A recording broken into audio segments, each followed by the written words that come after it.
नमस्ते दोस्तों, इस वीडियो में हम समझने की कोशिश करेंगे कि 1.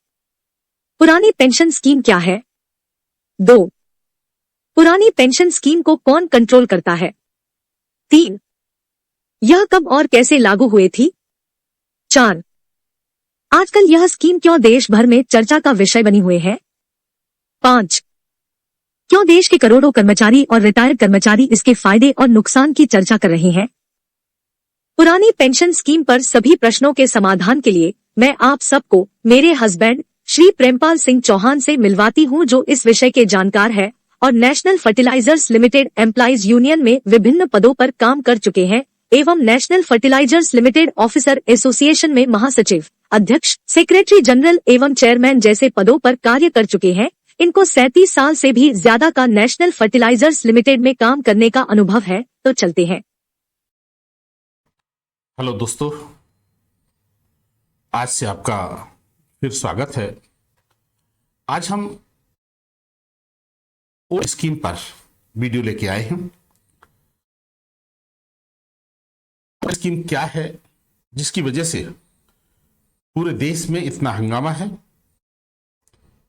पूरे देश में आखिर इतना हंगामा क्यों है।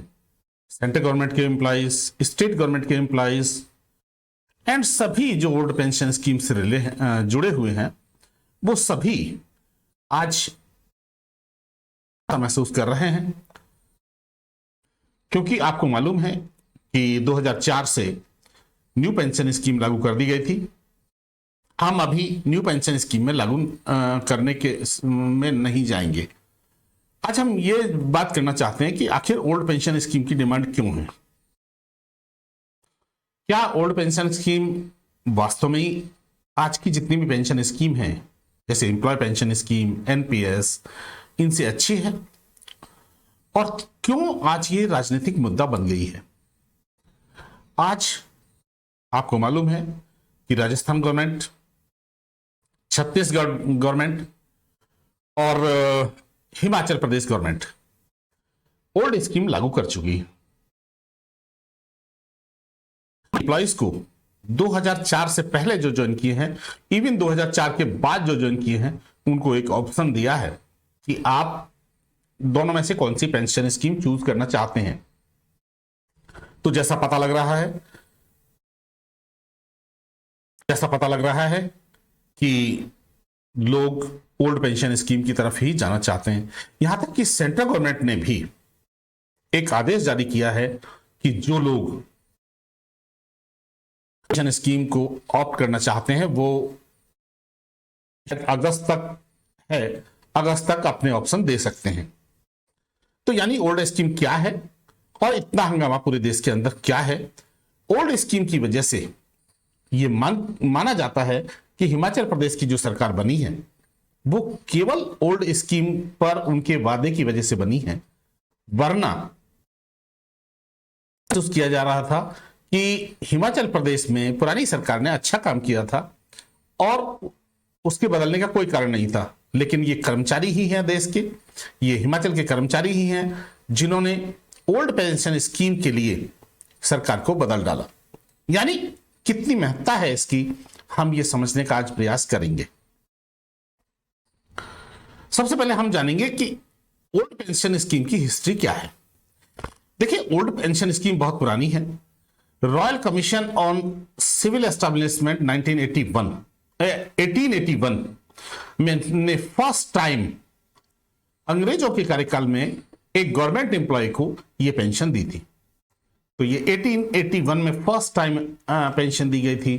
फिर उसके बाद में ब्रिटिश रूल के अंतर्गत ही ब्रिटिश ने रॉयल कमीशन बनाया, ली कमीशन नाम से जाना जाता है इसको, कि ली कमीशन बनाया 1924 में।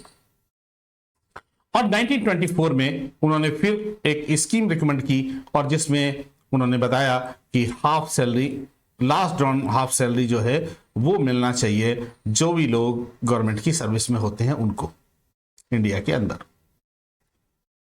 1935 में गवर्नमेंट ऑफ इंडिया एक्ट लेके आई और इसको अडॉप्ट किया गया। तो इस तरह प्री इंडिपेंडेंस एरा में भी हमारी ओल्ड पेंशन स्कीम थी और प्री इंडिपेंडेंस एरा यानी अंग्रेजों के कार्यकाल में भी इसकी महत्ता को समझा गया था कि जो लोग पूरी जिंदगी सरकार के लिए काम करते हैं, देश के लिए काम करते हैं, उनकी पेंशन की रिक्वायरमेंट क्या है और उसको कैसे पूरा किया जाना चाहिए।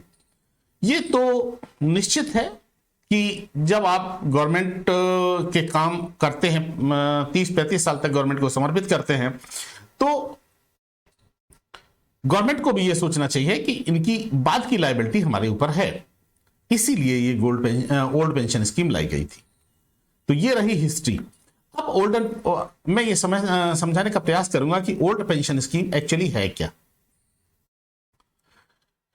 एक तो ओल्ड पेंशन स्कीम हमारी गवर्नमेंट की तरफ से एक एश्योरेंस होता है लाइफ लॉन्ग इनकम का और पोस्ट रिटायरमेंट का। अंडर ओल्ड स्कीम एक प्री डिफाइंड फॉर्मूला है, एक फॉर्मूला हमने बनाया हुआ है जिसमें लास्ट ड्रॉन सैलरी का 50% मिलता है। हालांकि आज की डेट में इसको हम बाद में बात करेंगे, थोड़ा सा चेंज कर दिया गया है कि लास्ट 10 मंथ की सैलरी एवरेज या 50%, दोनों में से जो भी कम हो उसको लिया जाता है, क्योंकि ये मान के चला जाता है कि लास्ट के महीनों में आदमी छुट्टियां बहुत लेता है। इसको रोकने के लिए उन्होंने शायद एक्स्ट्रा ऑर्डिनरी लीव रोकने के लिए उन्होंने ये फॉर्मूला लास्ट 10 मंथ की सैलरी का एवरेज इसमें इंसर्ट किया गया है।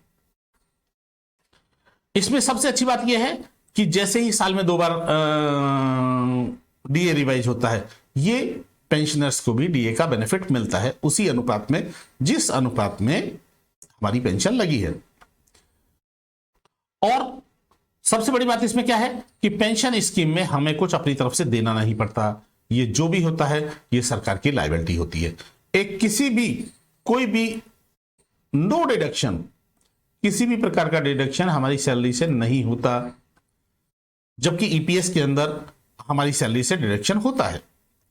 लेकिन साथ में इस पेंशन स्कीम में आपको जीपीएफ, जनरल प्रोविडेंट फंड का मेंबर होना जरूरी है। जनरल प्रोविडेंट फंड आप जानते हैं कि प्रोविडेंट फंड है जो गवर्नमेंट 1960 में लेके आई थी, और 1960 का ही रूल्स है ये कि जनरल प्रोविडेंट फंड का मेंबर होना जरूरी है। और इसमें जो कंट्रीब्यूशन वगैरह के जनरल रूल्स हैं वो हम बात करेंगे, लेकिन ओल्ड पेंशन स्कीम लेने के लिए जीपीएफ यानी गवर्नमेंट प्रोविडेंट फंड का मेंबर होना जरूरी है। अब रेट ऑफ कंट्रीब्यूशन रूल 8 1960 का जो हमारा जनरल प्रोविडेंट फंड है सेंट्रल सिविल सर्विसेज के लिए, वो क्या है उसमें देखिए एक ईपीएफओ का जो प्रोविडेंट फंड है उसमें और इसमें अंतर है। इसमें हमारी 12% एम्प्लॉयर मिलाते हैं, लेकिन यहां पे गवर्नमेंट कुछ भी ईपीएफ जनरल प्रोविडेंट फंड में गवर्नमेंट कुछ भी नहीं मिलाती, बदले में पेंशन देती है। हालांकि 12% यदि साल भर 35 साल का देखा जाए तो उससे बहुत बड़ा अमाउंट होता है वो भी, लेकिन यहां गवर्नमेंट आपके जीपीएफ में कुछ भी नहीं देती।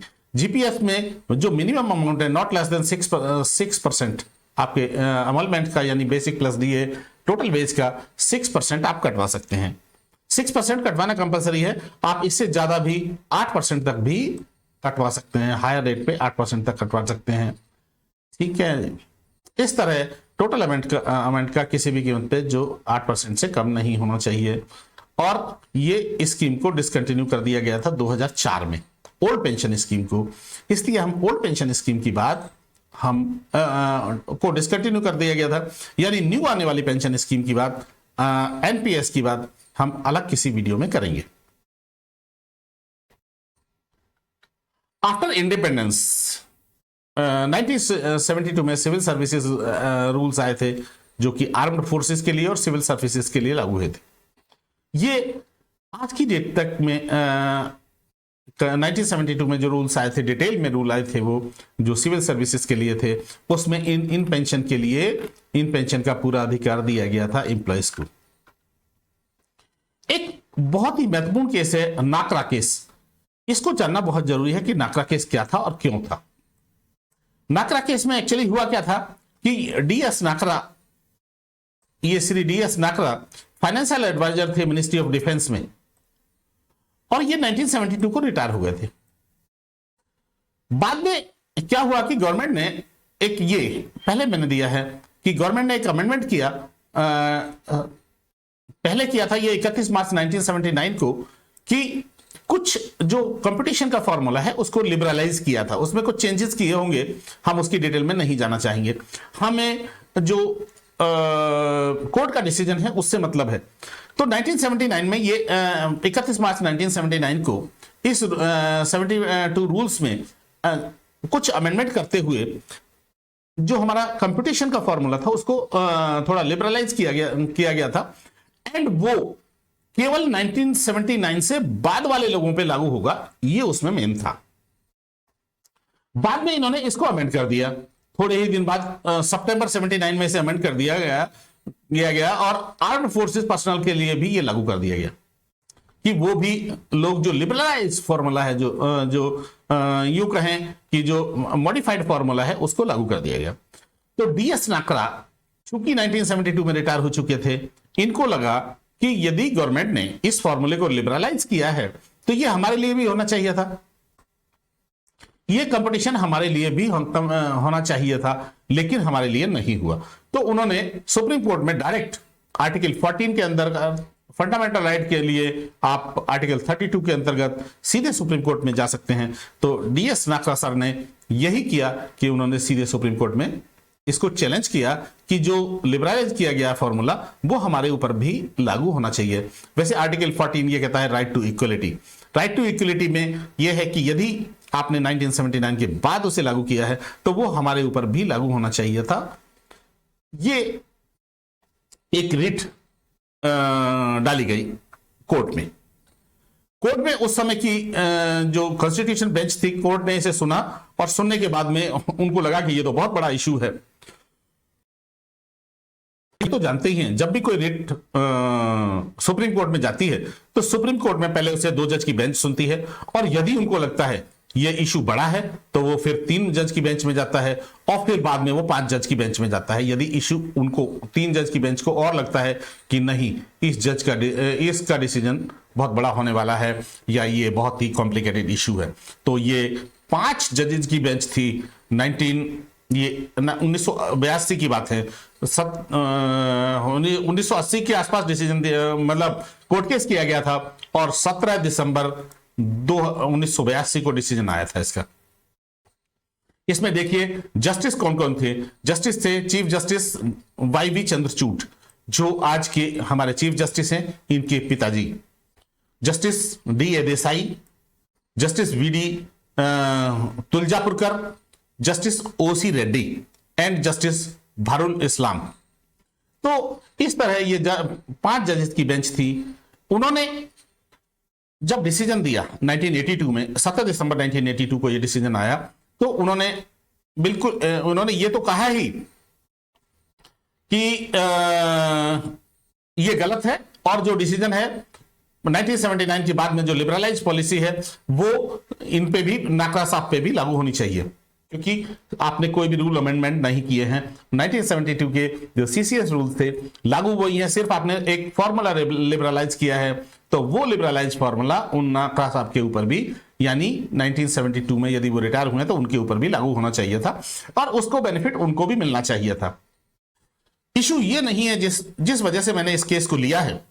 इस केस को लेने का जो वजह है वो ये है कि इन्होंने पेंशन के बारे में एक डिटेल जानकारी दी थी, और जो डिस्क्रिमिनेशन रिमूव करने के बाद में एक प्रिंसिपल्स तय किए थे, प्रिंसिपल्स बना दिए थे पेंशन के बारे में। तो उसी समय से 10 प्रिंसिपल उन्होंने अनाउंस किए थे कोर्ट ने। तो उन्होंने क्या कहा था ये बहुत जरूरी है।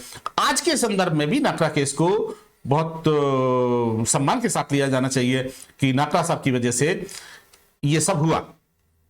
देखिए, पहला प्रिंसिपल उन्होंने क्या बताया, pension is vested right and statutory in character, यानी आप इसे इतनी आसानी से छोड़ नहीं सकते। ये जो भी बंदा आता है, जो भी बंदा सर्विस में आएगा, उसका एक वेस्टेड राइट, सर्विस में आने की वजह से उसको ये एक स्टैच्यूटरी राइट मिल जाता है कि उसको पेंशन मिलनी चाहिए।